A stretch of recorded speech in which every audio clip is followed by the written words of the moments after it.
Art like architects हैं artist by nature, engineers are realist by nature. उस time पे still remember I think मैंने 2500 jobs apply और उन्होंने अपने कनेक्शंस यूज करके मुझे पेड को-ऑप दिलवाई। अरे वाह जी वाह, बहुत बढ़िया। सिटी ऑफ कैलेडन के साथ एज क्वालिटी कंट्रोल इंस्पेक्टर। भोले बाबा की स्टोरी क्या है कि ना बचपन से लाइक एक फैसिनेशन थी मेडिटेशन के बारे में, राइट, एनर्जीज के बारे में, चक्रास के बारे में। तो एक टाइम था जब मुझे ऐसा लगा कि यार कहाँ जा रही है लाइफ, नॉलेज भी गेन कर ली, प्रोजेक्ट्स भी कर ली, ऑलमोस्ट 500 मिलियन मैनेज कर लिया, like what's going on, like क्यों नहीं। हेलो नमस्कार, मैं हूं आपका अपना दोस्त चंद्रशेखर आर्य और आज के पॉडकास्ट के हमारे मेहमान हैं यमन पंवार भाई। इस पॉडकास्ट में हमने यमन भाई की इमिग्रेशन और प्रोफेशनल जर्नी के बारे में बात की है। यमन भाई कनाडा में एज ए स्टूडेंट आए थे और आज कंस्ट्रक्शन सेक्टर में एज ए प्रोजेक्ट मैनेजर काम कर रहे हैं GTA यानी कि ग्रेटर टोरंटो एरिया में। इससे पहले उन्होंने नियाग्रा फॉल्स और वैंकूवर में भी काम किया है। इस पॉडकास्ट में हमने बात की है कि उन्होंने अपने करियर को कैसे ग्रो किया और कैसे प्रोजेक्ट मैनेजर के रोल तक पहुँचे। इसके साथ साथ हमने उनसे ये भी बात की है कि अगर आप as a student, as a newcomer construction sector में स्पेशली इन प्रोजेक्ट मैनेजमेंट अपना करियर बनाना चाहते हैं तो आपको क्या पढ़ाई करनी चाहिए और उसके बाद इंटर्नशिप यानी कि को-ऑप और फर्स्ट जॉब लेने में आपको किन किन पॉइंट्स का ध्यान रखना चाहिए। और अगर आप कंस्ट्रक्शन फील्ड से कोई नाता नहीं रखते हैं और कोई इंटरेस्ट नहीं भी रखते हैं तो यमन भाई की अब तक की इमिग्रेशन और प्रोफेशनल जर्नी के अंदर बहुत सारे लाइफ लेसन जुड़े हैं। तो इस पॉडकास्ट को अंत तक देखिएगा, आपको बहुत मज़ा आएगा। अब क्योंकि यमन भाई हरियाणा से हैं और मैं उनको बहुत पहले से जानता हूँ, हो सकता है कहीं कहीं आपको मेरी हिंदी की टोन में हरियाणवी नज़र आ जाए। तो बिना किसी देरी के चलिए शुरू करते हैं आज का podcast. This is Yaman Panwar on Chandrashekhar Arya's talk.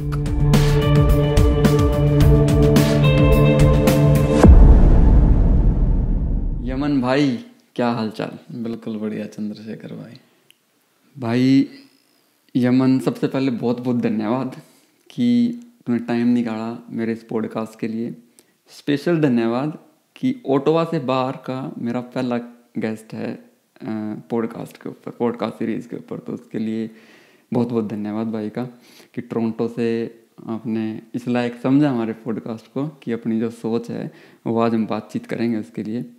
तो क्या कैसे चल रही है लाइफ? बढ़िया, नो कंप्लेंट्स। तो ओटावा कैसे आना हुआ? ओटावा काम के लिए आया था। अच्छा, तो बिफोर वी स्टार्ट कि क्या काम है अपना और किस लिए आप यहाँ आए, मेरा एक फेवरेट टॉपिक है जिससे मैं स्टार्टिंग लेता हूँ हमेशा पॉडकास्ट की। क्योंकि आप अभी कनाडा में हो, वैसे आप बिलोंग करते हो इंडिया से, हरियाणा स्टेट से बिलोंग करते हो। राइट। तो सबसे पहला सवाल मेरा ये है कि कनाडा कब आए, क्यों आए, और जब से आए हो तब क्या क्या मेजर माइलस्टोन रहे? जैसे मान लो स्टूडेंट लाइफ में आए थे तो क्या स्टडी करी, फिर क्या जॉब शुरू करी। तो ये क्विकली एकदम से फटाक से ना इसके ऊपर प्रकाश सा डाल दो।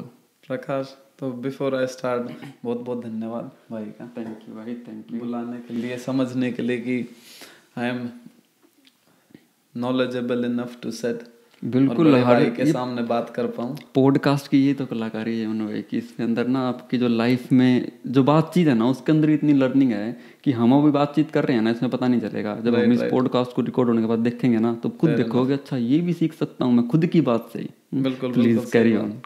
तो आना हुआ 2017 अप्रैल में। तो बिफोर की आना क्यों हुआ वहां से स्टार्ट करते हैं। तो मैंने इंडिया में की सिविल इंजीनियरिंग।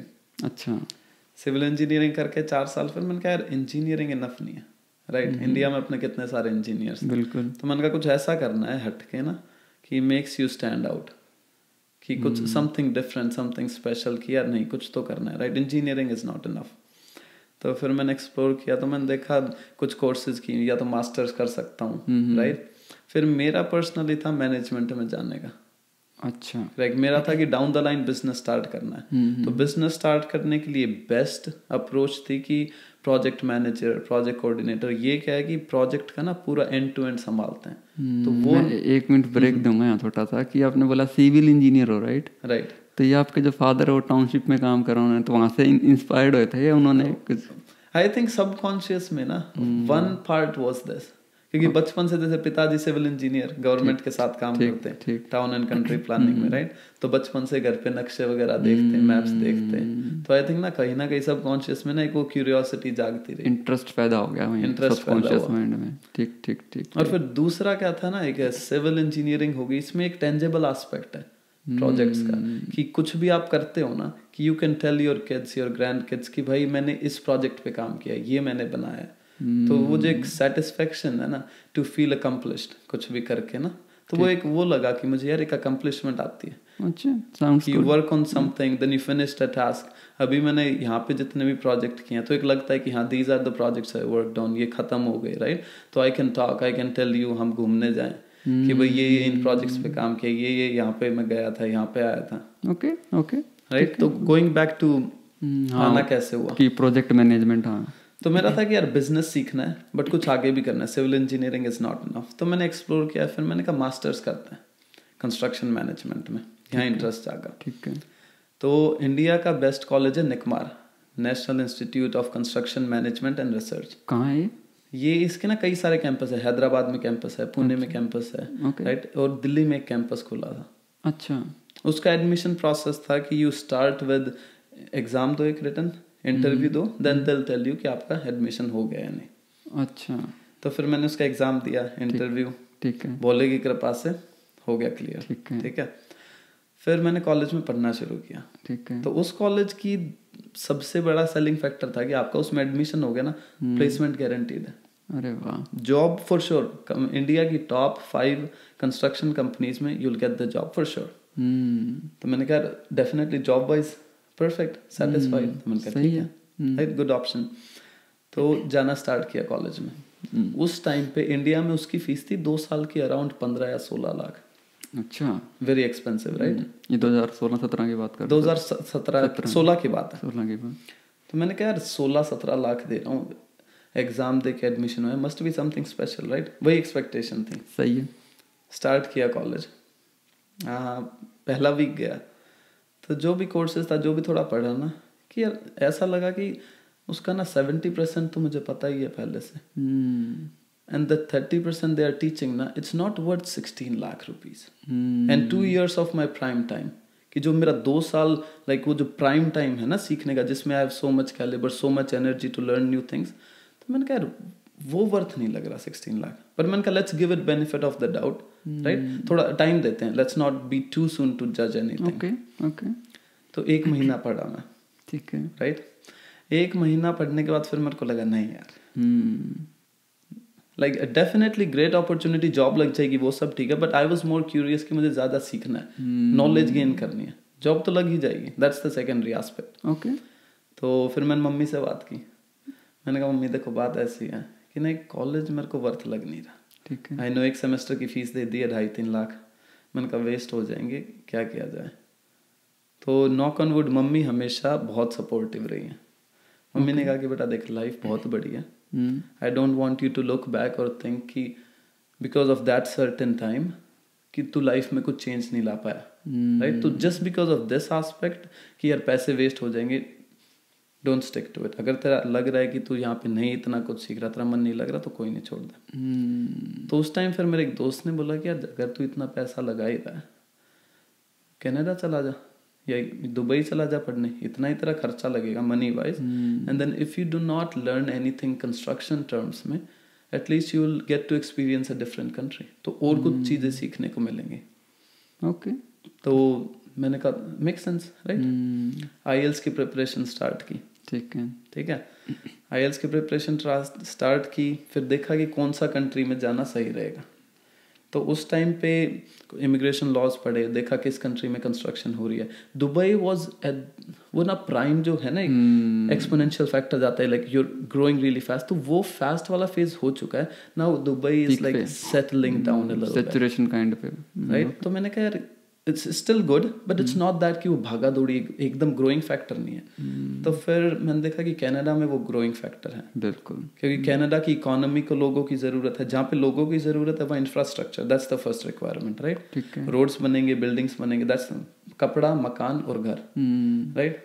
तो मैंने कहा कनाडा लुक्स प्रॉमिसिंग, तो मैंने कनाडा में कोर्सेज ढूंढे कि पोस्ट ग्रेजुएट करना है, ठीक है, 2 साल का करना है, ठीक है, क्योंकि फिर 3 साल का वर्क परमिट मिलेगा, then you are settle, not thinking about anything else. भाई वो आपकी नॉलेज लेने वाली जिज्ञासा को भी शांत कर रहा है, और 2 साल का कोर्स लेने से आपकी इमिग्रेशन जर्नी जो है वो भी स्मूथ हो जाएगी, पीआर तक आगे पहुंच जाएगी। ठीक है, मेक सेंस। तो फिर अपने जो एजेंट थे, राइट, कैनम से स्टार्ट किया मैंने, तो उन्होंने रेकमेंड किया 1 साल का कोर्स कर लो कंस्ट्रक्शन मैनेजमेंट, फिर 1 साल का project management. I was like नहीं, मेरे को 2 साल का ही कंस्ट्रक्शन मैनेजमेंट करना है, और मैं वेट कर लूंगा, मुझे कोई जल्दबाजी नहीं, मैं 6 महीने या 1 साल लेट चला जाऊंगा, but I know what I want to stick to it. Okay. तो लकीली उस बैच में ना जल्दी ओपनिंग आ गई कुछ सीट्स की, और मेरे को 2017 मई का इनटेक मिल गया लैम्पटन कॉलेज में, construction management 2 years with co-op. Okay, और दर्शकों के लिए कोऑप क्या होता है कि at the end of your 3 semester, 4th semester आप किसी ना ट्रेनिंग करोगे इंडस्ट्री में, you have to find your training and then you do a paid internship और unpaid, whatever you can find. तो वो अपने इंडिया में इंटर्नशिप बोल देते हैं, शायद यहाँ कोऑप हो जाती है, पर यहाँ अपनी कोऑप पेड है, वो ढूंढनी पड़ती है। अच्छा, ओके। तो कॉलेज की रिक्वायरमेंट है कि लास्ट में कॉलेज भी कुछ आपको सपोर्ट देगा, टूल्स देगा, इंट्रोड्यूस करेगा, but at the end it's all on you, कि आपको ना ढूंढना पड़ेगा। You will have to go out there, meet people and be like कि भाई मेरे को ना कोऑप चाहिए।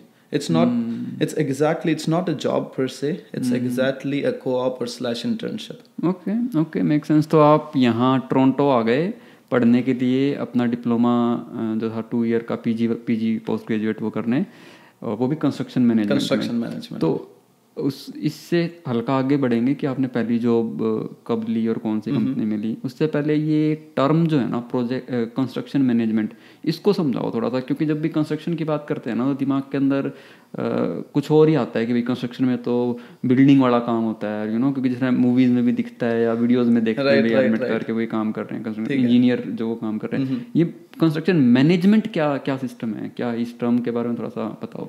तो कंस्ट्रक्शन मैनेजमेंट क्या है कि कंस्ट्रक्शन जैसे as any other project in the world, construction में बहुत सारे मूविंग पीसेज हैं। ठीक है। जब anyone outside from the construction industry construction के बारे में सोचता है ना, तो उसे लगता है कि बिल्डिंग खड़ा करना, विच इज टोटली करेक्ट, एक टेंजिबल थिंग तो वही है। ठीक है। बट वो उस लेवल तक पहुंचती कैसे है, तो इसमें there are a lot of subject matter expert involved. To start with, सबसे पहले तो आपकी लैंड एक्विजिशन टीम जैसे होती है कि आपको सबसे पहले तो राइट लैंड सेलेक्ट करनी होगी, right, looking at the country bylaws, city bylaws, provincial bylaws, कि आप वहाँ पे वो सब बना सकते हो या नहीं, दैट्स वन एस्पेक्ट। फिर आप मूव करते हो, नेक्स्ट लेवल वुड बी कि भाई उसके बाद drawings and permitting stage, right, उसमें आपके आर्किटेक्ट्स इन्वॉल्व होते हैं, फिर इंजीनियर्स इन्वॉल्व होंगे। आर्किटेक्ट वुड बी अपना डिजाइन देंगे, देन इंजीनियर्स मेक श्योर कि आर्किटेक्ट्स आर मोर विजनरी, ठीक है, they want to build Taj Mahal, बिल्कुल बिल्कुल, ठीक है, and which is great. Art like architects हैं artist by nature, engineers are realist by nature, and building a building is bringing those two together, right. So design phase में आपके हो गए architects, हो गए इंजीनियर्स, हो गए, राइट।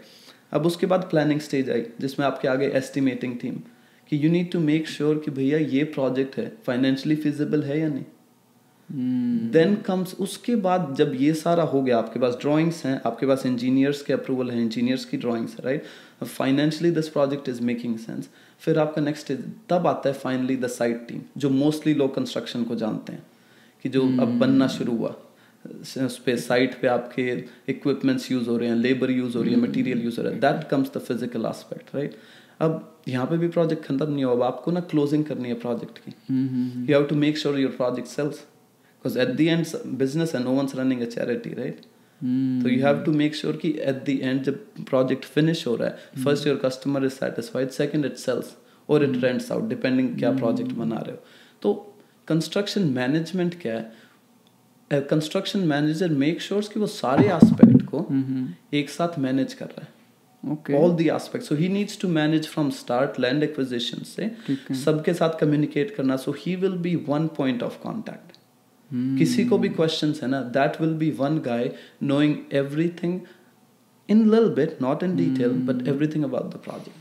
ओके तो जिस हिसाब से एक्सप्लेन किया है, मेरे एक इमेज सी बन रही दिमाग में. मान लो कि कोई कोंडो बिल्डिंग बन रही है, multi storey, let's say 10-12 stories की कोई, तो उस प्रोजेक्ट के लिए भी फिर there are more than one project manager है, ऐसा कुछ होता है? डिपेंड करता है, क्योंकि काम तो बहुत सारे गिनवा दिया, वो एक बंदा कैसे संभालेगा इतने काम? अब वो क्या है, जो प्रोजेक्ट मैनेजर क्या होता है, यूजुअली क्या रखते हैं, प्रोजेक्ट मैनेजर को यहाँ रखते हैं और उसके बाद होते हैं project coordinator.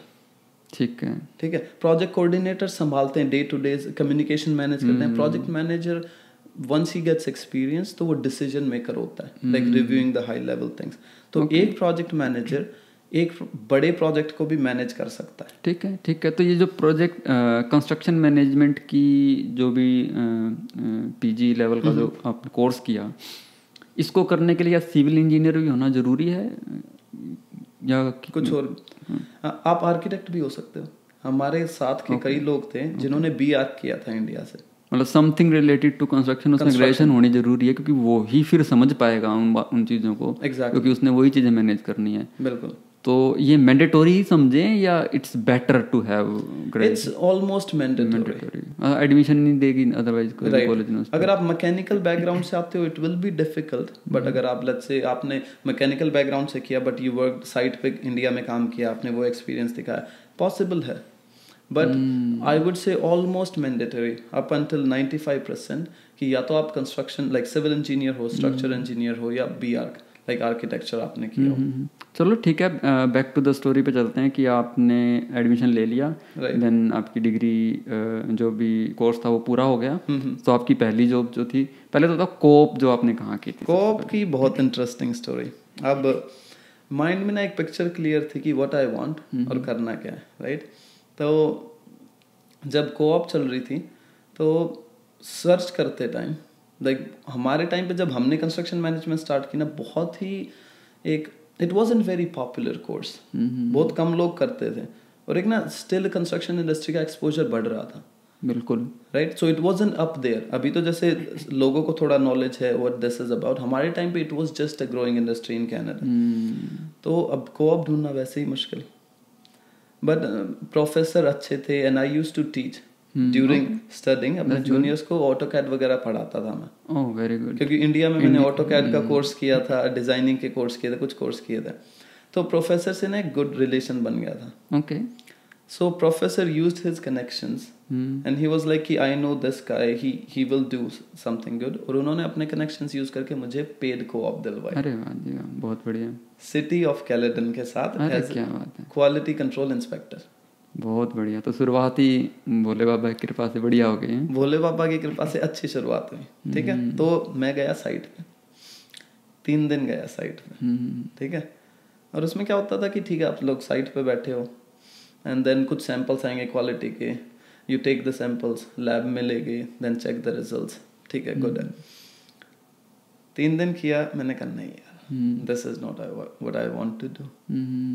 Like nothing wrong with it, great opportunity, but I know कि मुझे कहाँ जाना है, राइट. आई नो मुझे प्रोजेक्ट मैनेजमेंट साइड जाना है, मुझे क्या सीखना है. मैंने कहा ये मुझे नहीं सिखा रहा जो मैं सीखना चाहता हूँ. ओके, फिर तो मैंने वो पेड कोऑप 3 दिन बाद छोड़ दी. अच्छा, ओके. तो मैंने प्रोफेसर से मिला and he was very shocked. उन्होंने मेरी तरफ देखा एंड ही वाज लाइक यार Yemen, he was like I don't know what to say. He was like I'm proud of you but I'm also like why would you do this, like he was very confused how to take. He had mixed emotions about उनको भी लगा होगा ना कि मेरा connection explore की जगह exploit हो गया. राइट. बट फिर जैसे उनसे बात हुई तो कहते यार यमन ऐसा किया क्यों. तो मैंने कहा सर देखो right now it's great opportunity but मुझे ना इसमें फ्यूचर नहीं दिख रहा जो मैं करना चाहता हूँ. तो मैं इस एक्सपीरियंस को ना आगे ज्यादा यूटिलाइज नहीं कर पाऊंगा. तो he understood. He was like कि नहीं आई अप्रिशिएट योर डेडिकेशन. ठीक है. तो मैंने वो छोड़ के अनपेड कोऑप ले ली. अनपेड कोऑप ली. बट दैट वाज वो क्या थी, डिजाइन कोऑर्डिनेटर की प्लस थोड़ा बहुत कंस्ट्रक्शन मैनेजमेंट. तो उसमें क्या था, बहुत ही छोटी कंपनी और अपने जैसे ब्रैम्पटन साइड जितने भी GTA है, ग्रेटर टोरंटो एरिया, ठीक है। उसमें जो भी घर होते थे ना, तो घर की मॉडिफिकेशंस के छोटे प्रोजेक्ट्स थे, but every project was very unique and तो इंडिविजुअल। उसमें हैंड ऑन सीखने को था, हैंड ऑन सीखने को था, राइट। छोटे छोटे डिजाइन्स बनाना, छोटे छोटे प्लान्स, क्लाइंट से खुद बात करना, सबकी रिक्वायरमेंट देखना, सिटीज में परमिट खुद सबमिट करना, राइट। एंड देन कंस्ट्रक्शन के बारे में देखना, भले ही very small scope, but I was learning a lot more. Okay, तो मैंने कहा यार ये मुझे लॉन्ग टर्म में करना है, अभी फ्री में काम कर लूंगा वो मुझे चलेगा, but I know what I want to learn. तो I was stick there, right. ठीक है। फिर मैंने वहाँ किया ऑलमोस्ट 6 months 7-8 months, और फिर मैंने ना जॉब सर्च स्टार्ट की। ठीक है। तो ये जितने भी इमिग्रेंट्स हैं सबकी कहानी, स्पेशली 17-18 और उससे पहले वाले, कि प्रोफेशनल करियर में घुसना उस टाइम पे was very difficult. Like first job ढूंढना वाज वेरी डिफिकल्ट। और उसका रीजन क्या था? उसके कुछ रीजंस थे, and that is my perspective, I could be wrong. मैंने जो देखा ना, एक तो क्या था, इंडियंस ज्यादा उस टाइम ना प्रोफेशनल करियर में थे नहीं, right. So you don't have your set connections. Okay, that is one thing. Also you don't have a image created, जैसे यूएस में इमेज क्रिएटेड है ना इंडियंस की, कि इवन यूएस में जब इंडियंस को देखते हैं like smart IT professionals, right, all that. तो अभी यहाँ पे हम इतना प्रोफेशनल फील्ड में घुसे ही नहीं कि एक हमारे बारे में इमेज बन पाई, या एक ट्रस्टिंग फैक्टर आ पाए, ये मुझे लगा, राइट। ओके। और जितने भी पुराने लोग आए थे वो या तो बिजनेस में थे या ये थे, हमने कभी भी, स्पेशली कंस्ट्रक्शन इंडस्ट्री में, मैंने इंडियंस या अपने उस साइड से बहुत कम लोग देखे रहे। तो अपने कुछ कनेक्शंस भी नहीं है, कोई ऐसा था नहीं जो गाइड भी कर पाए। ओके। तो it was like ground up work की यार ये पहली सड़क ना खुद ही बनानी पड़ेगी। ठीक है। फिर तो उस टाइम पे स्टिल रिमेम्बर, आई थिंक मैंने 2500 जॉब्स अप्लाई की। अरे वाह जी वाह, क्या बात है। कोई रोबोट लगाया था? हाँ ना, खुद लिंक्डइन हो गया, इंडीड हो गया, खूब सारी जॉब्स अप्लाई की। वाह जी वाह। और I think more than 30 interviews दिए। Okay, interesting. और तब जाके मेरे पास 2 जॉब ऑफर आए। ठीक है। ठीक है। एक आया था फ्लिन ग्रुप ऑफ कंपनीज से, ठीक है, प्रोजेक्ट कोऑर्डिनेटर का। एक आया था गोइजी से, कंस्ट्रक्शन कोऑर्डिनेटर का। ठीक है, क्योंकि वो पहला स्टेप है construction coordinator, and then you become project manager. Okay.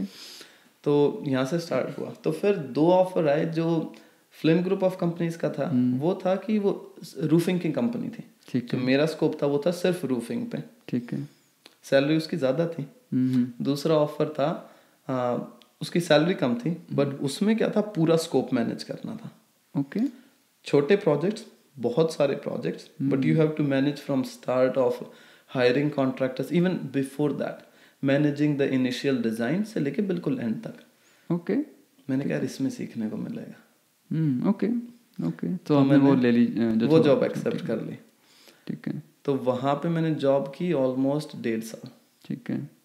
बहुत सीखने को मिला। ठीक है। तो ये यहाँ पे जॉब लेने के बाद जब प्रोजेक्ट मैनेजर ज्वाइन किया, कितना टाइम लगा उस प्रोजेक्ट मैनेजर तक पहुँचने में? ऑलमोस्ट बस 1.5 साल। Oh, so that's a quick career then, कि अगर आप सीखते जल्दी हो तो यू कैन गो डेफिनेटली। इसमें ऐसा है कि अगर आपके पास बढ़िया नॉलेज आ जाती है, नॉलेज बेस आ जाता है ना, क्योंकि कनाडा और इंडिया में मैंने जॉब ढूंढने में क्या देखा है कि अपने इंडिया में ना they are very biased on how resume looks, right. ठीक है। कितनी जॉब्स हैं, कितने साल का एक्सपीरियंस है, करेक्ट, कितनी फ्रीक्वेंटली इसने जॉब्स चेंज की हैं। इंडिया में क्या देखते हैं कि इसने हर 1.5 साल में 2 साल में जॉब चेंज की है ना, तो ये अपने पास टिकेगा नहीं, तो इसे नहीं रखते। They take this as a negative point. Canada में मैंने पर्सनली क्या देखा है, their main focus is on इसको नॉलेज कितनी है। Okay, right. आपकी एजुकेशन भी डिफरेंट हो सकती है। I have had my managers जिनकी एजुकेशन बायोमेडिकल में थी, ओके, या फाइनेंस में थी। ये मेजर डिफरेंस तो है यहाँ पे। ये मेजर डिफरेंस। आपको अगर कोई स्किल आपने एक्वायर कर लिया है, चाहे डिग्री पे है ना, अगर आपके हाथों में वो स्किल है तो you will definitely get that job, और आपको ग्रोथ में कहीं भी हर्डल नहीं आएगी अगर आपने वो डिग्री नहीं कर रखी है। That sounds good. और अभी आपको एसेंस समझ में आ गया होगा कि इस पॉडकास्ट में हम क्या करने वाले हैं, क्योंकि कंस्ट्रक्शन और जो कंस्ट्रक्शन मैनेजमेंट फील्ड है उसको उसकी बाल की खाल उतारनी है हमको, बिल्कुल है ना, ताकि जो ऐसे बच्चे, ऐसे स्टूडेंट जो, देखो दो कैटेगरी है। एक तो जो इंडिया में बैठे हैं अभी तक, जो तैयारी कर रहे हैं और जो चाहते हैं किसी डिफरेंट कोर्स में एडमिशन लेना जिसके अंदर करियर भी अच्छा हो। दूसरी कैटेगरी वो है जो यहाँ आ गई है कंस्ट्रक्शन मैनेजमेंट करने, अब यहाँ पर हो सकता है वो लॉस्ट हो गए हैं इन बिटवीन, 2 महीने में 6 महीने में समझ नहीं आ रहा है उनको, मे भी सोच रहे हो चेंज करना है। तो उन दोनों कैटेगरीज को हेल्प करने का मेन मकसद है कि इस पॉडकास्ट से हम हेल्प कर पाएँ। तो विल स्टार्ट फ्रॉम, आप ये मान लो कि मैं वो बच्चा हूँ जो इंडिया में बैठा हूँ और मेरा मन है कि मेरे को एडमिशन लेना है वहाँ जाके किसी प्रोजेक्ट कंस्ट्रक्शन से रिलेटेड चीज़ों के अंदर। ठीक है। तो मुझे किन किन चीज़ों पे ध्यान देना चाहिए, या कोर्स जो है वो चूज़ करने में मुझे, मेरे पास क्या पॉइंटर होनी चाहिए, या मेरे पास क्या स्किल या क्या डिग्री होनी चाहिए मेरे पास? राइट। तो अगर आपको कंस्ट्रक्शन में घुसना है ना, तो या तो आपके पास डिप्लोमा हो, ठीक है, राइट, ड्राफ्टिंग का डिप्लोमा हो गया, ठीक है, डिप्लोमा हो गया सिविल इंजीनियर का, चलेगा, ठीक है, बैचलर्स हो जो अपने ITI वगैरह बोलते हैं वो भी वो चलेगा, ठीक है। उसके बाद आपकी बैचलर्स हो गई सिविल इंजीनियरिंग में, चलेगी। आपके पास BArch है, बैचलर्स इन आर्किटेक्चर, वो भी चलेगा। अब क्या है, कंस्ट्रक्शन इंडस्ट्री में 3 मेजर फील्ड है, ठीक है। एक यहाँ पे बताता हूँ, एक है कंसल्टिंग, ठीक है, कंसल्टिंग होती है आप इंजीनियर्स के साथ काम कर रहे हो, आर्किटेक्ट्स के साथ काम कर रहे हो, ठीक है। दूसरी आगे ये होगी प्री कंस्ट्रक्शन, बोलते हैं हम इसे इधर, ठीक है। देखो क्या प्री कंस्ट्रक्शन फील्ड। फिर आप आते हो कोर कंस्ट्रक्शन में, 2 चीजें हो जाती हैं, ठीक है। कोर कंस्ट्रक्शन में पहली है on site team, on site में आपके आगे साइट इंजीनियर्स, जो इंडिया में बोलते हैं, यहाँ पे बोलते हैं साइट फोरमैन, साइट सुपरिंटेंडेंट, ठीक है। उसके बाद फिर साइट पे और 2 है, quality control inspector, safety inspector, ये 4 मेन हो गई। और फिर आपका है ऑफिस जॉब्स, सेम कंस्ट्रक्शन में। ऑफिस में ट्रांसलेट होता है प्रोजेक्ट मैनेजर्स, प्रोजेक्ट कोऑर्डिनेटर्स, ठीक है, एस्टिमेटर्स, सब ट्रेड कोऑर्डिनेटर्स, वो होते हैं जो कॉन्ट्रैक्टर्स को हायर करते हैं, ठीक है। तो देयर 2 एस्पेक्ट्स। और फिर आप डिजाइन कोऑर्डिनेटर की तरफ भी जा सकते हो ऑफिस में, डेवलपमेंट कोऑर्डिनेटर की तरफ भी जा सकते हो, ओके, राइट। तो पहले अगर आप इंडिया से जैसे देखना चाह रहे हो, तो it's good to have a clear vision कि आपका इंटरेस्ट किस साइड है। तो ये जो डिफरेंट जो कैटेगरी बताई है जॉब की, इन सबको यहाँ अगर ऑप्ट करना है तो कोर्स का नाम भी अलग होगा उसको करने का, या वो प्रोजेक्ट मैनेजमेंट में आ जाएंगे सारी चीजें? ये सारे प्रोजेक्ट मैनेजमेंट में आ जाएंगे। यहाँ पे ना ये इजी है, यहाँ पे you are not bound just because आपने सिविल इंजीनियर किया तो आप सिर्फ एक ही तरफ जा सकते हो, राइट। तो जैसे ही आप अगर आप मास्टर्स, आपने बैचलर्स या ये सब डिप्लोमा किया, आपने यहाँ पे की पोस्ट ग्रेड डिप्लोमा या मास्टर्स इन कंस्ट्रक्शन मैनेजमेंट किया, या आप कोई ड्राफ्टिंग का कोर्स कर सकते हो, राइट। BCIT में कॉलेज है अपना ब्रिटिश कोलंबिया में, वहाँ पे एक अच्छा डिजाइनिंग का कोर्स है, BIM, बिल्डिंग इंफॉर्मेशन मॉड्यूल, तो आप वो कर सकते हो। और ये 2-3 कोर्स हैं, ये करके आप यू कैन स्टिल डिसाइड आपको कहाँ जाना है। तो आपके पास टाइम है, यू आर नॉट सेट कि आपका ऐसा नहीं है आपने BCIT में ड्राफ्टिंग का कोर्स किया, आप प्रोजेक्ट मैनेजमेंट नहीं जा सकते, सो ओपन टू इट। तो ये जो कंस्ट्रक्शन मैनेजमेंट एक बड़ी अम्ब्रेला है, इसके नीचे कई सारी जॉब टाइटल्स हैं जिस पे आप काम कर सकते हो।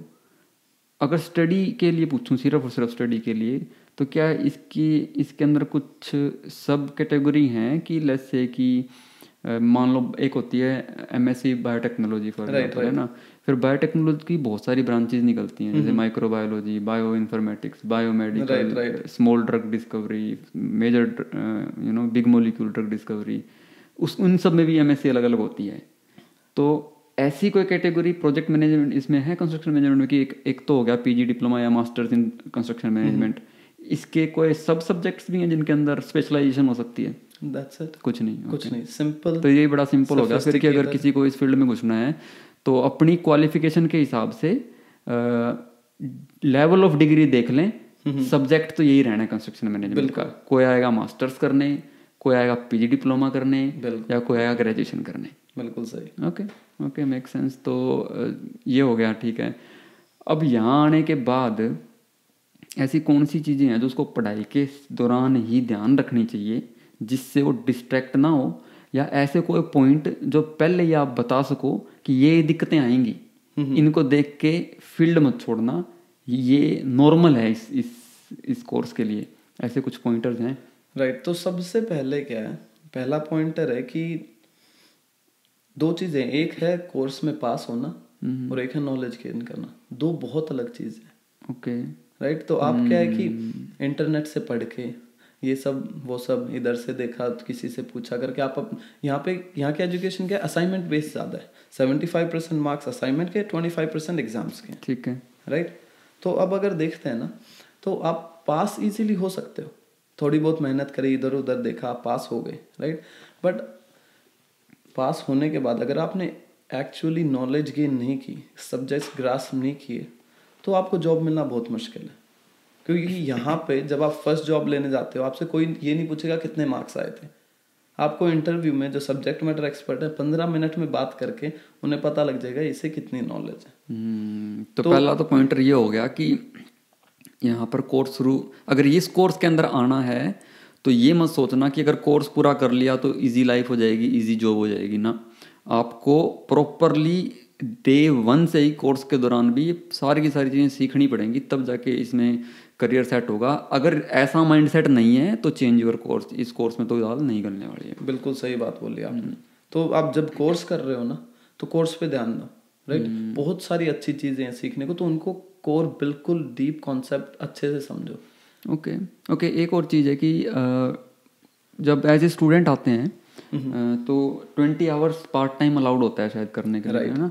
तो इस कोर्स को करने जो आ रहा है पर्टिकुलरली कंस्ट्रक्शन में, उसके लिए कोई खास पार्ट टाइम है जो करेगा तो उसको डिग्री में भी हेल्प मिलेगी और आगे अपना करियर बनाने में भी हेल्प मिल सकती है, कि अब नॉर्मल जॉब जो होती है वो ना करके अगर थोड़ा टाइम लगा के ऐसी पार्ट टाइम जॉब ढूंढ ले। ऐसी पार्ट टाइम जॉब कौन सी है वो?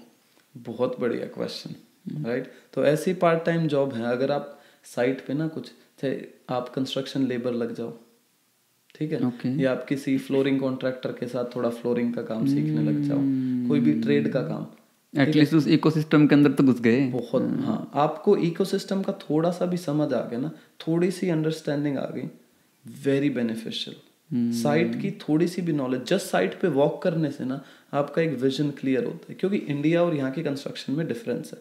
यहाँ की सारी वुड कंस्ट्रक्शन है, इंडिया की सारी कंक्रीट है फॉर मोस्ट पार्ट्स, राइट। तो यहाँ पे अगर पार्ट टाइम जब कर रहे हैं, अगर इस इंडस्ट्री में मिल जाती है कि लाइक कंस्ट्रक्शन लेबर की जॉब मिलना इतना मुश्किल नहीं है। पार्ट टाइम लेते हैं ओके, थोड़ा सा डिफिकल्ट है, just like anything else, right. But if you do efforts तो पार्ट टाइम जॉब मिलना ईजी है।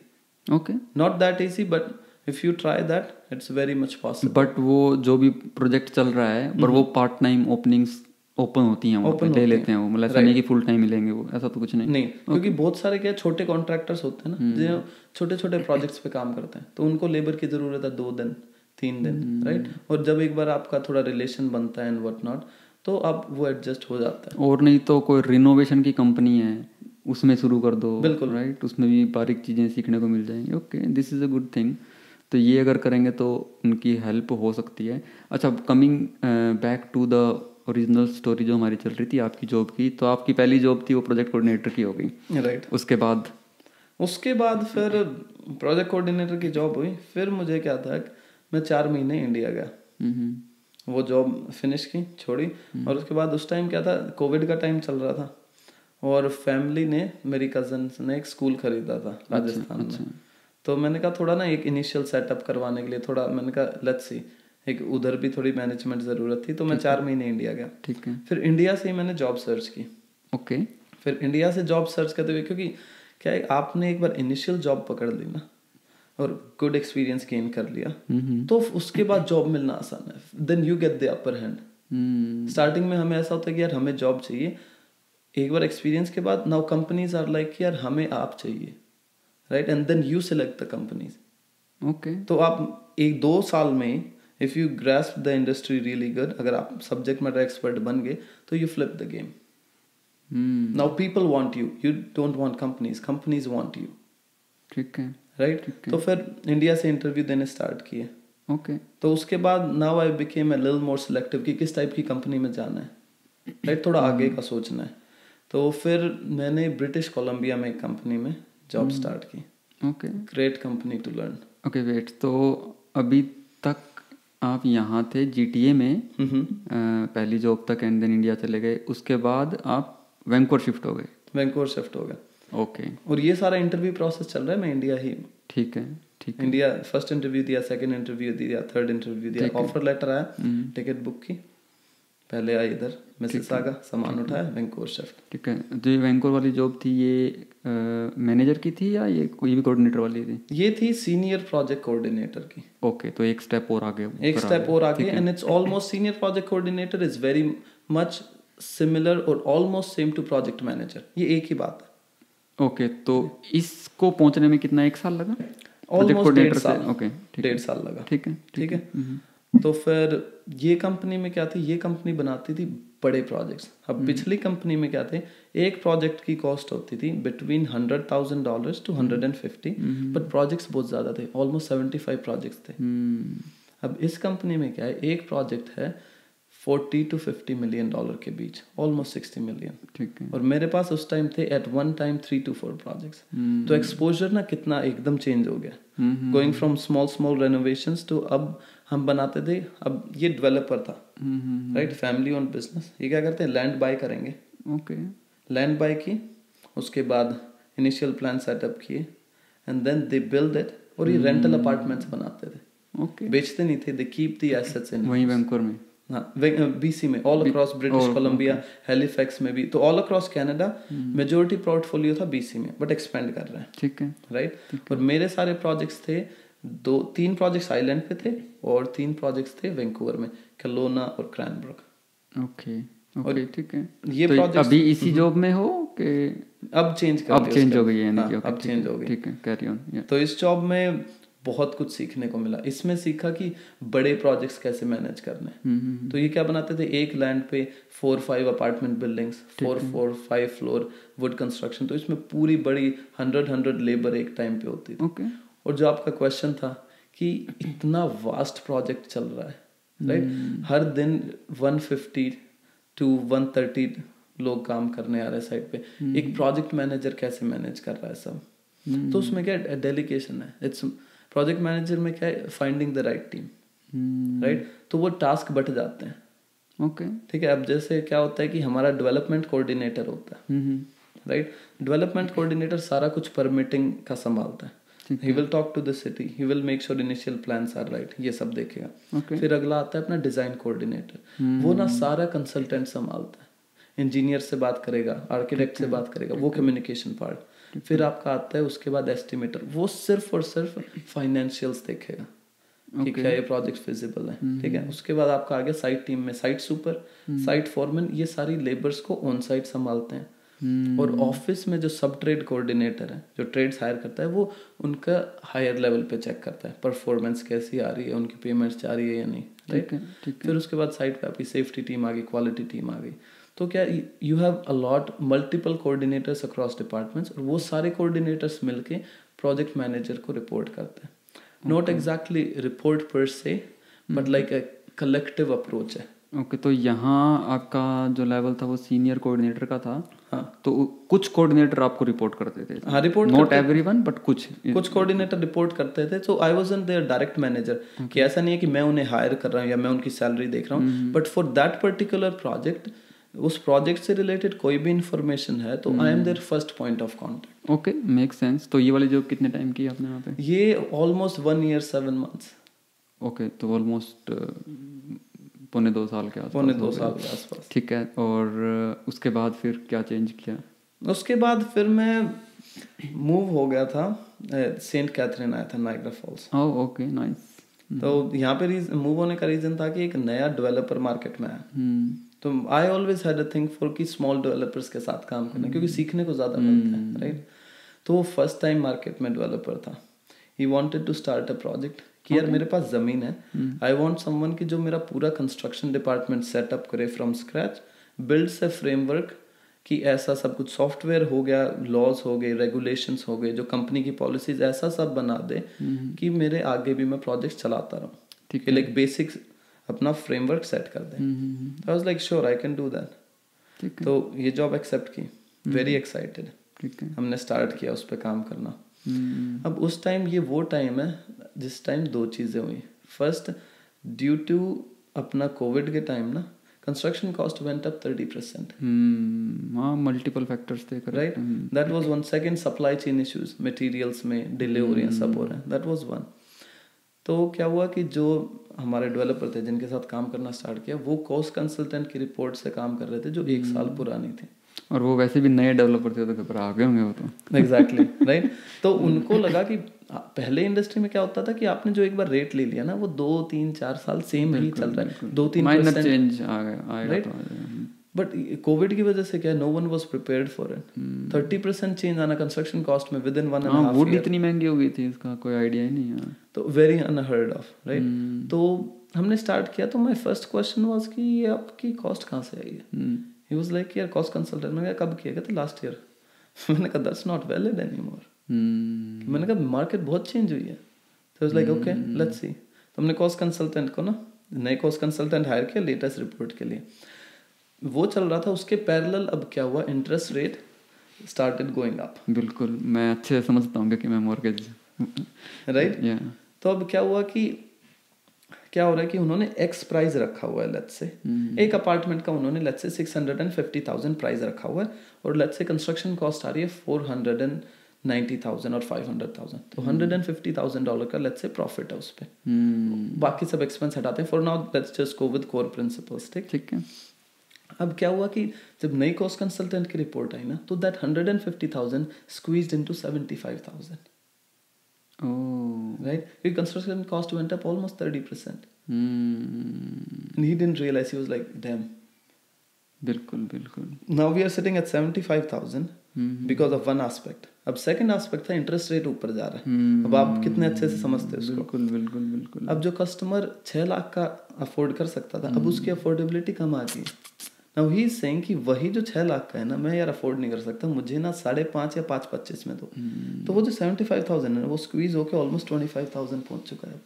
अब बंदा इतना प्रोजेक्ट स्टार्ट करे यार, हाथ कुछ लगना नहीं इसके। Exactly right. तो फिर इट वाज लाइक कि मैंने कहा यार ये प्रोजेक्ट फिजिबल नहीं है। तो हमने बैठ के बात की, तो मैंने कहा देखो फर्स्ट टाइम आप डेवलपर हो, और जितना अभी मार्केट ऊपर नीचे कर रही है ना, you can not handle the wrath of it, you will go bankrupt. सही है। तो मैंने कहा the smart decision right now stay put, अभी कुछ मत करो। तो हमने उस टाइम प्रोजेक्ट वो हॉल्ट पे कर दिया। फिर मैंने कहा यार अब कहीं और चलते हैं, this didn't work out, risk लिया, didn't work out, which is totally fine. या बिल्कुल, नो रिग्रेट्स। रिस्क लेंगे, some will work out, some won't, that's part of life, right. ठीक है।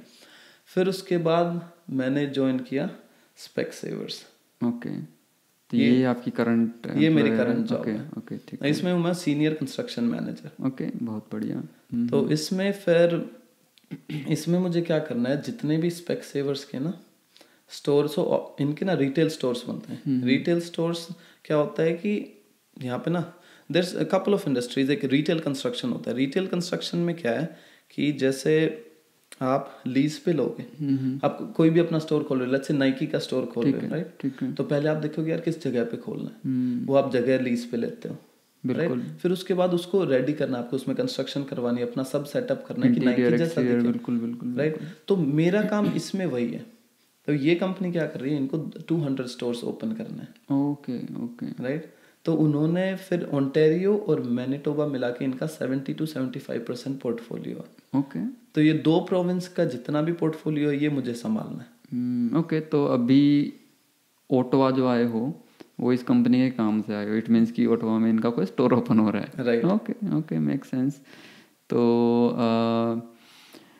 यहाँ जो आपका करियर सीनियर प्रोजेक्ट मैनेजर तक पहुँचा, ये कितने साल में पहुँचा अगर इनिशियली कॉलेज पास आउट होने के बाद देखें तो? ये अब पहुँच गया, देखो मैं पास आउट हो गया था 2018 दिसंबर में, फर्स्ट जॉब स्टार्ट हुई 2019 तो जुलाई लगभग पकड़ लें हम लोग कि 4 साल में हो गया है। 4 साल में हो गया। That's not too bad. बड़ा फास्ट करियर आपने ग्रोथ किया है। अब जंप मारेंगे वापस से, जो स्टूडेंट की बात हम कर रहे थे, हमने बात कर ली कि उसको इंडिया में रहते हुए क्या कैसे कोर्स को चूज़ करना है, फिर यहाँ आ जाएगा, वो अपना कोर्स करना स्टार्ट कर देगा। मान लो कोर्स उसने अच्छे से कर लिया, अब उसको जब कोप ढूंढनी है या जॉब ढूंढनी है तो उसकी स्ट्रेटेजी क्या रहनी चाहिए? ये बड़ा इम्पोर्टेंट फैक्टर है। मैं चाहूँगा कि इसके ऊपर बड़ी बारीकी से कुछ पॉइंट्स ऐसे बताओ। और ये और इंटरेस्टिंग हो जाता है आपसे पूछना, उसका रीज़न क्या है कि मैंने देखा कि आप लिंक्डइन पे बहुत एक्टिव हो, और ये एक बहुत बड़ा सोर्स है किसी भी जॉब को पाने का। और आपकी पोस्ट के ऊपर 20-20, 30-30 हज़ार तक भी व्यूज़ मैंने देखे हैं। तो इट मीन्स कि एक मेजर जो ऑडियंस है उसको हिट करती हैं आपकी पोस्ट, है ना, यानी कि मेक सेंस करती हैं उनको। तो उसी एंगल से मैं पूछना चाहूँगा कि क्या गाइडलाइन दोगे बच्चों को कोप ढूंढने में, कैसे उनकी स्ट्रेटजी रहनी चाहिए, या जॉब पहली जॉब पाने की उनकी स्ट्रेटजी क्या होनी चाहिए, कैसे अप्लाई करें, कैसे ढूंढें? पर्टिकुलर उस चीज़ की बात करेंगे। राइट, तो कोऑप ढूंढने का ना सबसे यूजफुल टूल है नेटवर्किंग। ओके, तो you need to have two things, दो चीज़ों का मिश्रण है। पहला है कि आपकी नॉलेज स्ट्रांग होनी चाहिए, सीखते रहो इंडस्ट्री के बारे में, राइट। एंड सेकंड है नेटवर्किंग करते रहो। अब नेटवर्किंग कहाँ पे होगी? LinkedIn is one of the best tools. ये अभी हमने ना लास्ट वीक एक पॉडकास्ट रिकॉर्ड किया चैतन्य भाई के साथ। वो एक स्टार्टअप चलाते हैं माई पर्सनल मेंटर के नाम से। Right. उनके लगभग 85,000 फॉलोअर्स हैं इंस्टाग्राम के ऊपर। तो 40,000 से लोगों को ट्रेन कर चुके हैं, जॉब दिलवाने की हेल्प कर चुके हैं। उनका भी यही पॉइंट था कि कोऑप लेने के लिए, पहली जॉब लेने के लिए एक ही ब्रह्मास्त्र है और वो है networking. Please carry on. Right, तो उसमें क्या होता है कि ना बहुत सारे लोग हैं जो कोऑप ढूंढ रहे हैं, बहुत सारे लोग, राइट। तो you need to stand out, ठीक है। स्टैंड आउट कैसे? नेटवर्किंग कर रहे हो। नेटवर्किंग कैसे? ऐसे नहीं कि आपको कोऑप चाहिए, 1 महीने बाद आप लिंक्डइन पे शुरू हो गए, अपने 1000 लोगों को मैसेज कर दिया मेरे को कोऑप चाहिए, मेरे को कोऑप चाहिए। You need to build a relation लोगों के साथ। अब रिलेशन बिल्ड कैसे होता है? One of the best approach is कि जैसे अगर आप साइट पे काम कर रहे हो, राइट, तो उससे आपके कनेक्शन बन जाएंगे। That is one of the best approach.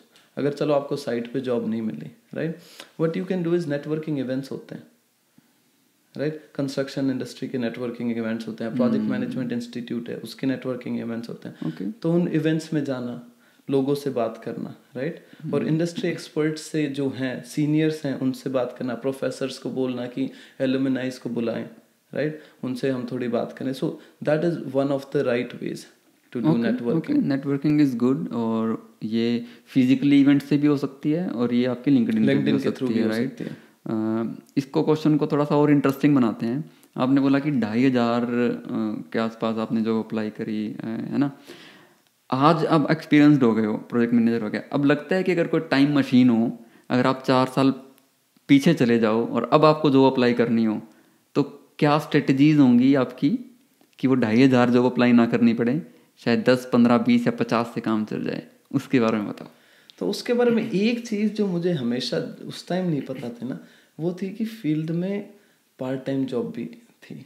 जैसे मैंने बोला, इंडस्ट्री में घुसने के लिए बेस्ट है कि आप साइड जॉब से स्टार्ट करो। और अब पता लगा कि साइड जॉब मिलना इतना मुश्किल नहीं था। बस क्या है कि कहीं भी कंस्ट्रक्शन साइट चल रही ना, अब वहाँ पे जाके साइट सुपरिंटेंडेंट से सीधा बात कर सकते हो। Okay, and they are very acceptance okay, to ऐसे रैंडम अप्रोचेस के लिए। They totally appreciate it. Okay, completely make sense कि एक चीज़ ये कि आप पार्ट टाइम इसी फील्ड में कर जाते तो वो आपको इतनी जॉब अप्लाई नहीं करनी पड़ती, कहीं ना कहीं स्टैंड आउट कर जाते। ओके, पॉइंट नंबर 2 है कि बाकी तो मैंने ना मोस्टली टचवुड कुछ लोगों से बात करके वो मैं कवर कर गया। वो थे बेसिक्स, जैसे पहले से कुछ सॉफ्टवेयर सीखना, तो मैंने कुछ 4-5 डिजाइनिंग के सॉफ्टवेयर सीख रखे थे, बिल्डिंग इंफॉर्मेशन मॉड्यूल के सीख रखे थे। कुछ थोड़ा बहुत साइड में पढ़ते रहना, प्रोजेक्ट मैनेजमेंट इंस्टीट्यूट के लिए मैनेजमेंट का कुछ एक्स्ट्रा करना। लाइक मेन क्या है कि keep building your knowledge base. I am sure कि ऐसे टाइम पे ना बच्चा जब जॉब अप्लाई करता है ना, पहली जॉब, तो सही जॉब रिक्वायरमेंट यानी कि जो सही जॉब है जो ऑनलाइन वो देख रहा है, उसको आइडेंटिफाई नहीं कर पाता है। करेक्ट है ना। तो उस चक्कर में क्या होता है कि वो फिर जो जॉब आती है वो अप्लाई करते जाते हैं। सही जॉब आपके फील्ड की, कंस्ट्रक्शन मैनेजमेंट की, कैसे आइडेंटिफाई करेगा बंदा? मान लो 10 तरह की जॉब है, तो उसमें से उसको कैसे पता चलेगा कि इन 2 में मुझे अप्लाई करना है, 8 के लिए तो मैं एलिजिबल ही नहीं हूँ? करेक्ट। तो उसमें क्या 2-3 चीज़ें हैं। इससे भी पहला एक स्टेप होएगा कि you need to figure out कि आपको चाहिए क्या। जैसे मैंने कंस्ट्रक्शन इंडस्ट्री में बोला, 3 चीज़ें। कंसल्टेंट के साथ काम कर सकते हो प्री फेज में, आप साइट टीम में कर सकते हो या ऑफिस टीम में कर सकते हो। तो पहले आप वो क्लैरिफाई कर लो। कौन सा ईजी है इन तीनों में से? तीनों ईजी हैं, तीनों में करियर है, तीनों में पैसा है। घुसना किस में ईजी है? तीनों में। ओके, इक्वली ईजी है। लाइक 19-20 का फर्क है, but that would be case to case depend करेगा। मैंने कोशिश की कि पॉइंटर निकलवा लेंगे किसमें घुसना, नहीं बनी बात, कोई बात नहीं। तो उसमें क्या है कि एज लॉन्ग एज वो क्लैरिटी आ गई ना कि आपको चाहिए क्या, तो आपकी वो 2,500 से ना 200 पे पहुंच जाएगी। लेट्स सी, मैंने बैचलर्स ऑफ आर्किटेक्चर किया। तो ये चाहिए क्या, ये during the course he identify होगा? ऐसा तो नहीं कोर्स कर लिया और 1 हफ्ता मेडिटेशन करी और ज्ञान प्राप्त हो गया, राइट? ये पूरे ड्यूरिंग द कोर्स आपको ये आइडेंटिफाई कर लेना है अपना कि आपको एग्जैक्टली कहाँ एंट्री लेनी है, एंट्री पॉइंट क्या होगा आपका। Okay, that's good, that makes sense. तो वो जैसे ही आपका एंट्री पॉइंट क्लियर हुआ ना, तो हमेशा स्टार्ट कोऑर्डिनेटर से होगा। तो लेट्स से अगर हम बोलते हैं, लेट्स से आप सेफ्टी की साइड जाना चाहते हो कि मुझे सेफ्टी का पसंद है, तो आप स्टार्ट करोगे सेफ्टी कोऑर्डिनेटर से। अगर आप क्वालिटी जाना चाहते हो तो quality supervisor, quality control inspector या क्वालिटी कोऑर्डिनेटर। सो जिस भी फील्ड में जाना चाह रहे हो, डिजाइन में जाना चाह रहे हो, डिजाइन कोऑर्डिनेटर्स, ठीक है। तो उसके बाद जब आप ये सर्च करते हो ना, तो आपको ना उसमें रिक्वायरमेंट्स दिख जाएंगी। जैसे आप रिक्वायरमेंट्स देखोगे, at least 5 years of experience, okay. जहाँ पे आपको ऐसा दिखेगा ना, तो दे वॉन्ट इवन एंटरटेन अगर आपके पास एक्सपीरियंस नहीं है, राइट। तो बट कई जगह लिखा होता है 1 to 2 years ऑफ एक्सपीरियंस। वो अगर आपके पास एक्सपीरियंस नहीं है तो भी आपको एंटरटेन कर सकते हैं। तो द पॉइंट इज कि अगर आप फर्स्ट टाइम एंटर कर रहे हो इंडस्ट्री में, अप अंटिल जहाँ 1 से 2 साल का एक्सपीरियंस मांगा है ना, okay, definitely apply for those, definitely those are your pool set. और जहाँ 3 साल का भी मांगा है, हिट एंड मिस, अप्लाई करने में क्या जा रहा है, extra 5 minutes, that's totally fine. Okay okay, that make sense. एक तो भाई का लिंक्डइन जो प्रोफाइल का लिंक है वो डिस्क्रिप्शन में डाल देंगे, किसी को भी अगर, ठीक कर रहा हूँ? हाँ, बिल्कुल बिल्कुल बिल्कुल सही। भाई किसी को कोई हेल्प चाहिए हो तो यू कैन कनेक्ट यमन भाई ऑन लिंक्डइन, और आपको सच में अच्छा लगेगा। If you want any guidance, चाहे यहाँ आने से पहले कोर्स चूज़ करने में या यहाँ आने के बाद करियर रिलेटेड भी, तो एक अच्छा कनेक्शन, एक अच्छी नेटवर्किंग आपकी हो सकती है। सबसे पहला नेटवर्क आपका यमन भाई हो सकते हैं। बिल्कुल बिल्कुल। तो ये जो बात हम कर रहे थे कि फर्स्ट जॉब की, जब स्टूडेंट को थोड़ी सी मेहनत तो लगेगी उसको करने के अंदर,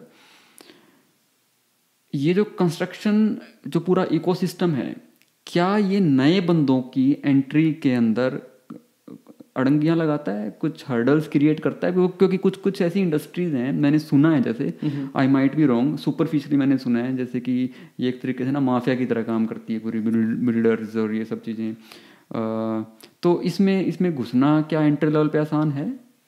एंट्री लेवल पे अब घुसना बहुत आसान है। ओके, ऐसा क्यों बोला आपने कि अब बहुत आसान है? अब बहुत आसान है बिकॉज पहले जो कंस्ट्रक्शन इंडस्ट्री थी ना कनाडा की, वो बहुत बेसिक उस पर चल रही थी, एज इन उसमें बहुत ज़्यादा ना मैनेजमेंट इन्वॉल्व नहीं थी, बहुत ज़्यादा प्रोसेसेस इन्वॉल्व नहीं थे। तो उसमें क्या था कि ठीक है यार तू संभाल ले ये प्रोजेक्ट, ये अप्रोच होती थी। अभी क्या सब डॉक्यूमेंटेड है, सॉफ्टवेयर्स आ गए हैं, पूरी प्रॉपर मैनेजमेंट आ गई है, राइट। तो अभी ना एक वो अंडरस्टैंडिंग आ गई है कि how much management is important. Okay, क्योंकि मैनेजमेंट क्या है कि एक इनटेंजिबल एस्पेक्ट है चीज़ों का, करेक्ट। कि अगर मैं कहूँ कि यार मैंने तुझे प्रोजेक्ट मैनेजर हायर किया, तूने मेरा कितना पैसा बचा दिया, तो इट्स नॉट वेरी टेंजिबल कि मैंने इतना बचा दिया, बट इट्स मोर लाइक कि ओवरऑल मैनेजमेंट से एक प्रोजेक्ट इजी होता है, एक एफिशिएंसी आती है। तो वो जो नॉलेज है ना कि यार एक मैनेजमेंट फील्ड से एफिशिएंसी आ रही है, वो अभी क्लियर होने लगा है। पहले it was very cowboy job होती थी कि ठीक है यार कर रहे हैं, लगे हैं, जैसे चल रहा है चलता रहेगा। अभी इट्स मोर प्रोसेस बेस्ड।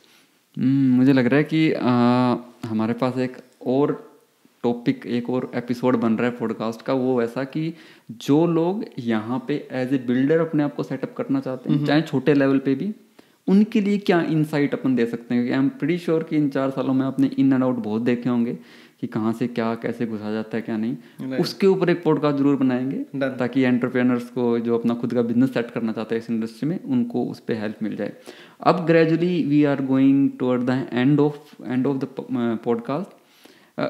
अगला सवाल पूछूं उससे पहले ना मेरे क्यूरियोसिटी है, ये भोले बाबा की क्या कहानी है? ये इतना डूबे हुए हो भोले बाबा की, मैंने देखा सोशल मीडिया के ऊपर भी, और आपने गेटअप भी वैसा ले रखा है, क्या स्टोरी है इसके पीछे?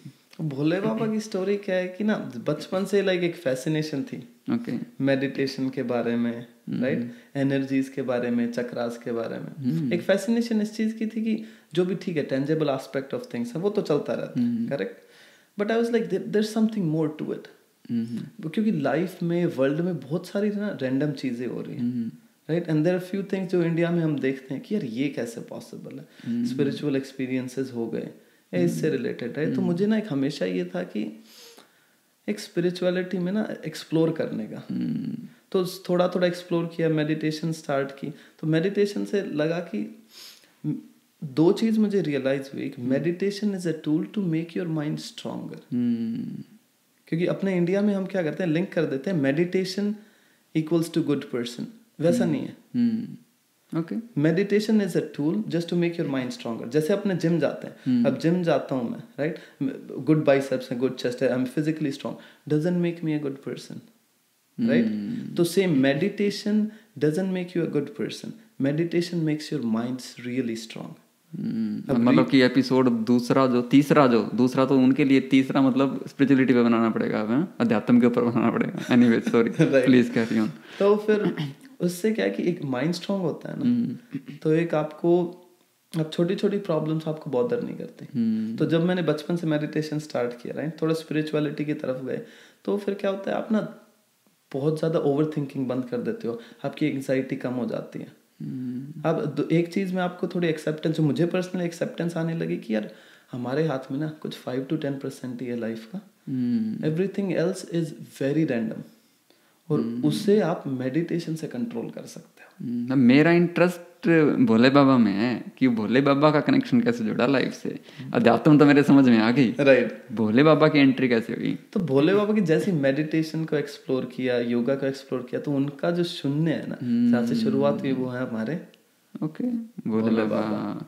तो घर में और भी कोई भगत है शिव जी का? घर में क्या, छोटा भाई, ओके, कट्टर लाइक प्रॉपर शिव जी भक्त। उसको तो क्या होता है, अंदर से ऐसा होता है कि उज्जैन जाना है, तो 3-4 बार उज्जैन चला गया, अरे राइट, केदारनाथ जा चुका है। तो फिर जैसे ही आप गए केदारनाथ मेरा इस बार जाने का प्लान है, अभी नवंबर में जाऊंगा था, बट मैं नीलकंठ जा चुका हूँ, 3 बार चढ़ाई की है। ये क्वेश्चन एक्चुअली मैं रोक नहीं पाया, मैंने सोचा नहीं था ऐसा कुछ, क्योंकि अपन जब ऑफ द कैमरा बात कर रहे थे तब आपने ये भी बोला था कि मुझे यहाँ कनाडा में शिव मंदिर बनाने की इच्छा है, चाहे इवन अगर ओटावा में कुछ ऐसे हो सकता है तो बहुत बढ़िया है, क्योंकि यहाँ है भी नहीं शिव मंदिर। राइट। तो आई विश यू बेस्ट, और आई विल ट्राई कि अगर हमारी ओटावा कम्युनिटी से कोई भी ऐसे व्यक्ति जो इन चीज़ों में इच्छुक हैं, अगर प्लीज़ कुछ कर सकते हैं तो हमारे यमन भाई साथ देने में पूरा सहयोग देंगे। हो सकता है टेम्पल का कंस्ट्रक्शन मैनेजमेंट पूरा कर देंगे। अरे बिल्कुल, इतना सौभाग्य प्राप्त हुआ तो वो भी हो सकता है। एनीवेज ओके, तो लास्ट में मुझे आपसे एक क्वेश्चन पूछना है जिसके 2 पार्ट हैं, उसके 2 पार्ट में जवाब आएंगे। तो क्वेश्चन ये है कि जब भी हम कोई काम करते हैं ना, तो एक मोमेंट ऐसा आता है जब हम टूट जाते हैं, जरूर आता है, मुझे ऐसा लगता है। कोई भी एक फोकस्ड काम करने निकलते हैं तो ऐसा मोमेंट जरूर आता है कि हम टूट जाते हैं और हमारा मन करता है कि छोड़ो यार। तो आपने कंस्ट्रक्शन मैनेजमेंट की जब पहले की पढ़ाई, तो एज ए स्टूडेंट लाइफ में कोई ऐसा पॉइंट जब बिल्कुल टूटा महसूस हुआ कि अब तो छोड़ ही देते हैं, वो बताओ। दूसरा, जब जॉब स्टार्ट कर दी उसके बाद इस फील्ड के अंदर कोई ऐसा पॉइंट आया जब आपका मन किया कि छोड़ो यार। तो इन दोनों के बारे में मुझे बताओ। तो जो पहला पॉइंट आया ना, छोड़ो यार, वो आया जब कोऑप फिनिश हो गई, राइट। अब जॉब्स अप्लाई कर रहे हैं, 6 महीने हो गए अप्लाई करते हैं, लाइक कुछ पैरेलल था, कोऑप चल रही थी, बट तो मैंने कहा यार काफ़ी कुछ कर लिया इन टर्म्स ऑफ एजुकेशन, कर ली, बैचलर्स कर ली, ऑलमोस्ट मास्टर्स कर ली, पोस्ट ग्रेड डिप्लोमा, सॉफ्टवेयर सीख लिया, सब कर लिया। पर मैंने कहा यार क्या करें, हो नहीं रहा, लाइक 6 महीने करते करते एक बार इंसान कई बार टूट जाता है, राइट। 2-2.5 हज़ार जॉब्स अप्लाई करना, बार बार रिजेक्शंस आना, तो वो it takes a hit on you slowly वरना छोटी छोटी वो कभी ना कभी तो दुखेगा। तो देयर वाज अ पॉइंट जब लगा कि यार काफी हो गया। तो उससे बाउंस बैक कैसे किया सर? उस पे बाउंस बैक कैसे किया, एक तो अपने भोले बाबा, अरे वाह जी वाह, बहुत ये तो है। दूसरा क्या है कि कई बार क्या होता है, जब मैं पर्सनली क्या करता हूँ, take a step back from situation. जब बहुत एग्जॉस्ट हो गई, भूख अंदर घुस गई ना, तो हम ना एक बिगर पिक्चर देख नहीं पाते, right? तो मैंने कहा यार थोड़ा बंद कर, 3-4 दिन 5 दिन थोड़ा रेस्ट ले, just stop everything, give your brain a break, क्योंकि एक बार माइंड लूप में चला गया ना तो you can not think straight, ठीक है। तो मैंने ब्रेक लिया है। ओके। फिर मैंने सोचा कि मैंने कहा यार जब जहाँ पे तूने 6 साल दिए हैं एजुकेशन पे, थोड़ा और टाइम दिया, ये सब तूने 7 साल जहाँ दे दिए हैं, वहाँ पे अगर 6 महीने लग रहे हैं तो कोई नहीं, जस्ट स्टिक टू इट। तो वो पिछले 6-7 साल की मेहनत खराब मत कर, don't give up just now. तुझे टाइम चाहिए हील होने के लिए, तुझे टाइम चाहिए एनर्जी गेन करने के लिए, टेक योर टाइम। तुझे 1 हफ्ता चाहिए, 2 हफ्ता चाहिए, वो ले, रेस्ट कर, बट स्टार्ट अगेन। क्योंकि मैंने कहा यार पुरानी मेहनत, मेन मेरा जो कीप गोइंग का था ना, भोले बाबा का आशीर्वाद। दूसरा था कि यार पुरानी मेहनत खराब नहीं करनी है, जो 6-7 साल लगाए हैं ना, उनका गिव अप नहीं करेंगे। ओके। तो इसका मतलब जिस भी चीज़ में आपकी मान्यता है, जिसको आप मानते हो, उस पर थोड़ा फोकस करो, वो आपको माइंड को थोड़ा सा रिलैक्स करेगा, साइलेंट मोड देगा, प्लस स्टेप बैक ले लो और चीज़ को और उसकी चिड़िया की आंख की तरह ना देख के बर्ड्स आई व्यू से देखो, तो शायद कुछ ना कुछ सोल्यूशन आपको समझ में आ जाएगा। Okay, that make sense. अच्छा, ऐसा कोई पॉइंट एम्प्लॉयमेंट में जॉब स्टार्ट करने के बाद आया? एम्प्लॉयमेंट में एक बार आया था पॉइंट, जब ऐसा लगा कि मेरा हमेशा से अप्रोच ये है कि खुद का बिजनेस स्टार्ट करना, अब भी वही अप्रोच है। तभी मैं जॉब चेंज बात कर रहे थे पॉडकास्ट से पहले, तो आई गॉट दैट। तो अपना क्या है, तभी मैं बार बार ना जॉब चेंज करता रहता हूँ 1.5-2 साल में, कि यार और कुछ नया सीखें, अपना नॉलेज का ना पूल बढ़ाएं, and then it will be a little easier to start the business. तो एक टाइम था जब मुझे ऐसा लगा कि यार कहाँ जा रही है लाइफ, राइट, कि यार अब तक बिजनेस स्टार्ट क्यों नहीं हुआ। अब तक तो हो जाना चाहिए, नॉलेज भी गेन कर ली, प्रोजेक्ट्स भी कर लिए, ऑलमोस्ट 500 मिलियन मैनेज कर लिया, like what's going on, like क्यों नहीं हो रहा है, राइट। फिर वो वहाँ पे मेडिटेशन जब ऐसा लगा, फिर मैं कहा let's stop, let's not go too deep down overthinking में। तो मैंने कहा लेट्स स्टॉप, फिर स्टेप बैक लिया कि यार देख, जो तू कर सकता है ना, तूने कर लिया है। उसके बाद there are certain things out of our control. तो मैंने कहा, वो अपने हरियाणा में कहावत है, उन्होंने कहा भाई हाथ पे शर्षम कौन हो गया। बिल्कुल बिल्कुल बिल्कुल। इसको थोड़ा हिंदी में भी बता दो, क्योंकि हरियाणवी सबके समझ में आएगी नहीं। हिंदी में क्या है कि यार हाथ पे फसल नहीं उगती, बिल्कुल, राइट। कई बार हम ज्यादा एम्बिशियस हो के ना, हमें चाहिए कि आज ही रिजल्ट्स चाहिए। तो जब कई बार बहुत ज्यादा एक एग्रेशन एक आ जाता है कि यार क्यों नहीं हो रहा, तो वही एक बैठे थोड़ा स्टेप बैक लिया कि यार क्या अभी तो 4 साल ही तो हुए इंडस्ट्री में। बिल्कुल बिल्कुल, क्या अभी तो बहुत लाइफ है, राइट। तो मैंने कहा तेरा काम है नॉलेज गेन करना, तेरा काम है एफर्ट्स करना, उसके बाद तुझे अपॉर्चुनिटीज कब कैसे मिलती हैं, that is a random aspect, right. कब कितनी सारी अपॉर्चुनिटीज आपके सामने कौन सी आती है, ये तो वेरी रैंडम है, करेक्ट। तो उस पर आपका कोई कंट्रोल नहीं है। आपका जिस पे कंट्रोल, आप उस पर फोकस करो, और बाकी फिर ना just let it go. Okay, perfect. I really appreciate and congratulate you कि उन सब चीज़ों से आप निकल गए और बहुत आसानी से निकल गए। Thank you भाई। तो यमन भाई, ये था पॉडकास्ट का अंत, ऑलमोस्ट आ गया। जाने से पहले आप एडवाइस देना चाहोगे स्टूडेंट्स को जो कनाडा आना चाहते हैं, 1 लाइनर और 2 लाइनर प्लीज़। तो 1 लाइनर स्टूडेंट्स के लिए ये होगा कि यार अप्रोच, जैसे ही आप स्टूडेंट आते हो ना, आपने 4 साल 6 साल इंडिया में पढ़ाई की है, राइट। यहाँ पे आप 25-30 लाख लगा के आ रहे हो, तो ना मैराथन की सोच रखो, स्प्रिंट नहीं है, राइट। तो अगर आप ऐसे सोचो यहाँ पे आया, एजुकेशन तो चलती रहेगी, मैं पार्ट टाइम जॉब कर लूँ, उसमें $5-6 हज़ार डॉलर कमा लूँ, ये सब, तो वो क्या है, स्प्रिंट वाला है। लाइफ स्प्रिंट नहीं है। इट्स नॉट 2 या 4 साल की लाइफ नहीं बची, आपकी लाइफ बची एटलीस्ट 50-60 साल और। तो आपको उस हिसाब से सोचना है। तो make your decisions based on that, कि अगर आपको लिटरली प्रोफेशनल करियर बनाना है, उसमें जाना है, तो keep focusing on that. Part time job कम भी कर लोगे, पैसा स्टार्टिंग में कम भी कमा लोगे, in long term it's gonna make sense. Perfect Yemen भाई, I loved the message, the way you delivered it. I really loved the message. Thank you so much again Yemen भाई। इस बार आपने इस पॉडकास्ट के लिए पहली बार में ही हाँ भर दी, और आई विश कि नेक्स्ट टाइम आप स्पेशल आओ सिर्फ इसी पॉडकास्ट के लिए। हम फिर से एक पॉडकास्ट जो है वो रिकॉर्ड करेंगे, मे बी इसी इंडस्ट्री से रिलेटेड, या फिर हम अध्यात्म का भी एक कर सकते हैं। और आगे की जो भी आपके एंडेवर करियर है उसके लिए आपको बहुत बहुत शुभकामनाएं। Thank you so much. तो गाइज, ये था आज का पॉडकास्ट हमारा यमन भाई के साथ, जिन्होंने बात की प्रोजेक्ट मैनेजमेंट की कंस्ट्रक्शन फील्ड के अंदर। इस पॉडकास्ट में हमने बड़ी सुपरफिशियली बात की स्टूडेंट्स के लिए, जिनको थोड़ी हेल्प मिल जाए इस कोर्स को एडमिशन लेने के लिए, और इस कोर्स को करने के बाद जॉब लेने के लिए भी। आने वाले टाइम में हम फिर से कोशिश करेंगे कि डीप किसी एक सब टॉपिक को उठाएं और उसके ऊपर बात करें। इस हमारे वीडियो को आपसे रिक्वेस्ट है कि हर उस बंदे तक पहुंचा दीजिए जो कुछ अलग कोर्स में एडमिशन लेना चाहता है रेगुलर कोर्सेज की बजाय, और कुछ करना चाहता है कंस्ट्रक्शन या रियल एस्टेट इंडस्ट्री के अंदर।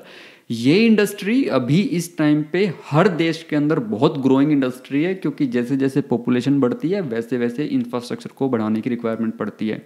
अगर स्पेशली हम कनाडा की बात करें तो कनाडा में भी बहुत ज़्यादा ग्रो कर रही है इंडस्ट्री। इस हमारे पॉडकास्ट को हर एक उस पेरेंट तक भी पहुंचा दीजिए जो अपने बच्चे के लिए एक अच्छा सजेशन या एक गाइडेंस लिंक देना चाहता है। अगर आप कनेक्ट करना चाहते हो यमन भाई से, जैसे हमने बोला था, उनके लिंक्डइन अकाउंट पे क्लिक कीजिए नीचे डिस्क्रिप्शन पे और आप उनको फ्रेंड रिक्वेस्ट भेज सकते हैं, उनको फॉलो कर सकते हैं और उनसे कोई भी गाइडेंस ले सकते हैं। हमारे इस चैनल को सब्सक्राइब करना मत भूलिएगा ताकि हमारी नई वीडियो का नोटिफिकेशन सबसे पहले आपके पास पहुंचे। लाइक शेयर कर दीजिएगा। कोई भी हमारे लिए इन्फॉर्मेशन, कोई भी ऐसी कोई एडवाइस, कोई भी ऐसी रिक्वेस्ट देना चाहते हैं तो कमेंट करके हमें बता दीजिएगा। आज के इस पॉडकास्ट को मैं यहीं विराम दूंगा। अगले पॉडकास्ट में फिर मिलेंगे एक नए पर्सन के साथ, एक नई इंटरेस्टिंग इन्फॉर्मेशन के साथ। तब तक के लिए आपका दिन शुभ हो, आपकी सेहत अच्छी रहे और आप निरंतर प्रगति करते रहें। जय राम जी की।